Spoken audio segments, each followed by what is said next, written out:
8ویں امام کی صلوات خاصہ میں اور 8ویں امام کے وجود میں آپ کے نام سے آپ کی زیارت کی اس تاکید ہے۔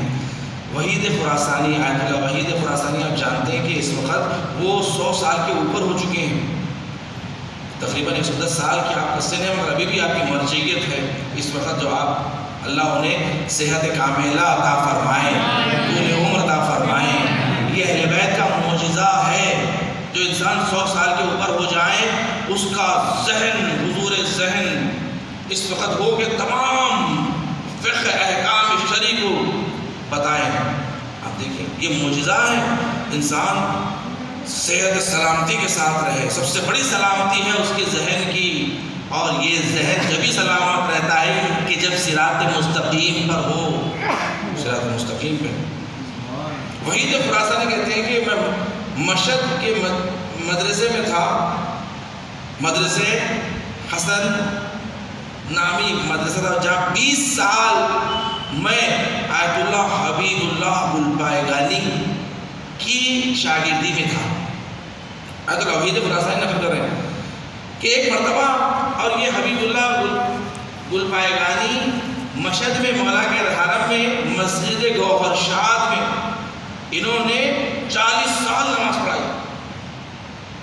کہتے ہیں کہ وہاں کی امام جماعت تھا حبیب اللہ گلپائگانی۔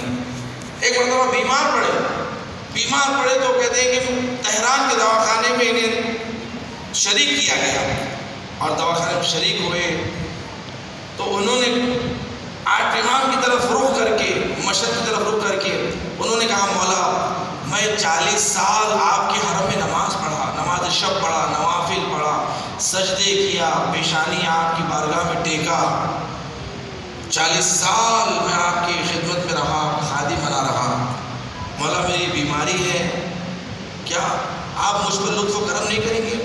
میں آپ سے منسوب ہوں، میں آپ کا غلام ہوں۔ وہ کہتے ہیں کہ میں نے خواب میں دیکھا ایک باغ ہے، بہترین باغ ہے، اور مولا کھڑے ہوئے ہیں اور مجھے پھول دے رہے ہیں، پھول، اور دے رہے کہہ رہے ہیں کہ یہ پھول لو، اور وہ کہتے ہیں کہ میں نے مولا کے ہاتھوں سے پھول لیا، اور پھول لے کے میں اسی باغ میں کھڑے ہو کر میں سونگھنے لگا۔ جیسے ہی سونگا میں خواب سے بیدار ہوا، اور جیسے ہی بیدار ہوا میں دیکھا کہ بالکل بیماری کے کوئی آثار بدن میں نہیں ہے، بالکل صحت مند ہو گیا ہوں۔ ڈاکٹر کو بلایا، ڈاکٹر سے کہا کہ ذرا چیک اپ کرو میرا۔ ڈاکٹر نے چیک اپ کر کے کہا کہ آپ تو بالکل صحت مند ہو گئے ہیں، صحت مند ہو گئے ہیں آپ تو بالکل، آپ مرکز ہے، آپ جائیے اپنے واپس گھر۔ کہتے ہیں کہ میں واپس آیا، اور آنے کے بعد جس ہاتھ سے میں نے 8ویں امام سے پھول لیا تھا، وہ ہاتھ میں اتنا اثر آ گیا تھا کہ جو بھی بیمار کے اوپر، لا علاج بیمار کے اوپر ہاتھ پھیر دیتا وہ شفا یافتہ ہو جاتا۔ کہا کہ کافی مدت تک ان کے ہاتھ میں جو امام نے، وہ بھی خواب میں، حقیقت میں نہیں، خواب میں دیکھا تھا 8ویں امام نے پھول دیا، اس ہاتھ میں اتنا اثر آ گیا کہ وہ لا علاج بیماروں کو شفا دینے لگا۔ صلوات محمد و آل محمد،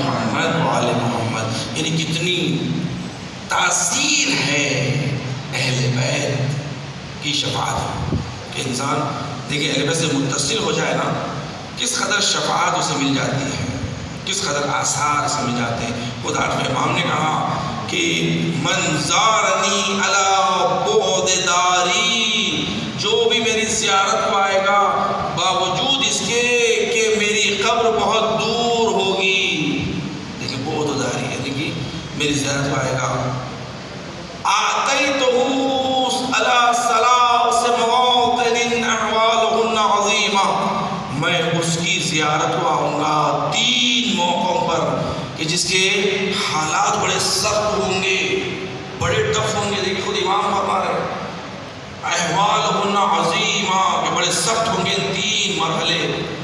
امام فرما سب سے اذا تطایرت الکتب لا یمینا و شمالا، جب نام اعمال انسان کا اڑتا ہوا کبھی دائیں طرف آئے گا کبھی بائیں طرف آئے گا، اس لیے کہ دیکھیں جو دائیں ہاتھ میں جسے ملے گا وہ کامیاب، اور جسے بائیں ہاتھ میں دیا جائے گا وہ ناکام.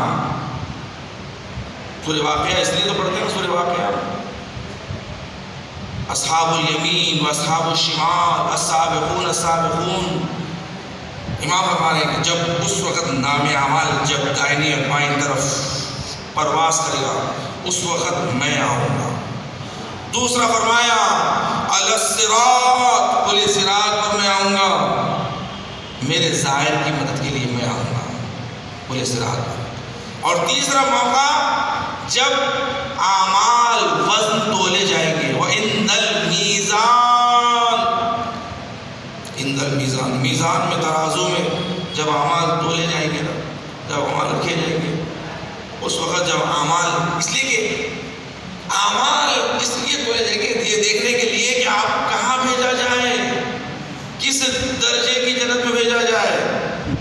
انسان کے اعمال پر نا. اس لیے کہتے ہیں اہل بیت نے کہا کہ دیکھو ہماری ولایت تمہیں جنت پہنچا دے گی، اب تمہارے اعمال اور کردار ہے کہ جنت میں کتنے درجے بلند جانا ہے. صلوات علی محمد و آل محمد کی بات. اب تمہارا کام ہے، دیکھو تمہارے کام اعمال ڈالو، اپنے ڈالو. اس کے بعد جو بھی جہاں بھی جانا جانا پڑتا ہے. اہل بیت وعدہ کرے جنت کا، جنت میں پہنچا دی. اب وہاں پر آپ کو جھوپڑی ملے گی یا محل ملے گا وہ ہمارے اعمال پر. مگر آٹھویں امام اتنے قریب ہیں، آٹھویں امام کی زیارت اتنا کام آنے والی ہے.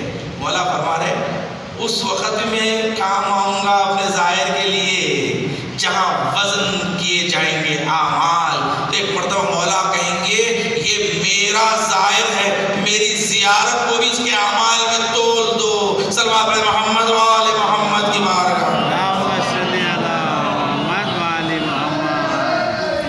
یا اللہ صلی محمد و آل محمد وجل فرجہ. ایک شخص کہتا ہے کہ جب مولا کو مامون نے خراسان بلا لیا تھا دوس، تو ایک مرتبہ میں آٹھویں امام کے ساتھ گھوڑے پر نکلا تھا شہر سے باہر. شہر کے باہر ایک جنازہ لے کر لوگ آنے لگے، میت. میں نے دیکھا کہ آٹھویں امام جیسے ہی اس جنازے کو دیکھتے ہیں جلدی سے چلے جاتے ہیں اس جنازے کے پاس، اور کبھی کھاندہ دے رہے ہیں، کبھی جنازے کو قبر میں اتار رہے ہیں، اور قبر میں جہاں میت کو اتار رہے ہیں اسے کہہ رہے ہیں کہ پریشان نہ ہونا، پریشان نہ ہونا، میں یہی ہوں، میں یہی ہوں. وہ شخص کہتا ہے کہ میں کافی دیر کے بعد امام سے پوچھا مولا آپ پہلی مرتبہ خراسان آئے ہوئے ہیں اور آپ یہ اس شخص کو جانتے ہیں، اس کو پہچانتے ہیں؟ امام نے کہا تم کیا کہہ رہے ہو، یہ ہمارا شیعہ ہے، یہ ہمارا چاہنے والا ہے. ہمارے شیعوں کے اعمال ہر روز ہمارے سامنے پیش کیے جاتے ہیں، ہر روز ہمارے سامنے رپورٹ پیش کی جاتی ہے ہر کسی کی. ہم ہر کسی کو جانتے ہیں اور ہم ہر جنازے پر اس کی میت میں کہ ہمارا چاہنے والا تھا، ہمارا عاشق تھا، اہل بیت کا نام لینے والا تھا. دیکھیں آج اہل بیت کے نام لینے والوں پر آج دبئی میں، ابو ظہبی میں، شارجہ میں کیسا سلوک کیا جا رہا ہے.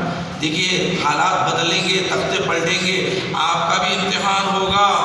یہ محبت سچی ہے یا جھوٹی ہے؟ امتحان ہوگا. آج امتحان ہو رہا، دے رہے وہ لوگ امتحان. ساری کمائی لوٹ لی جا رہی ہے، جیلوں میں ڈال دیے جا رہے ہیں، واپس بھجا دیے جا رہے ہیں. صرف محب علی ہونے کا جرم کیا ہے؟ علی کے چاہنے والے ہیں. امتحان دینے کی تیار رہی ہے.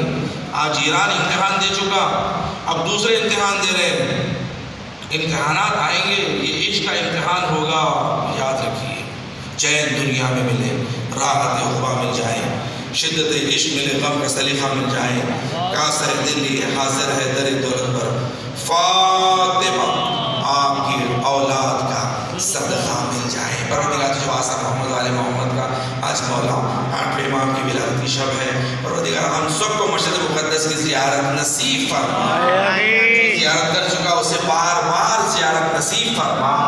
پروردگار آٹھویں امام کو ہم سے راضی فرما، اس لیے کہ آٹھویں امام کا لقب ہی رضا ہے، رضا ہے.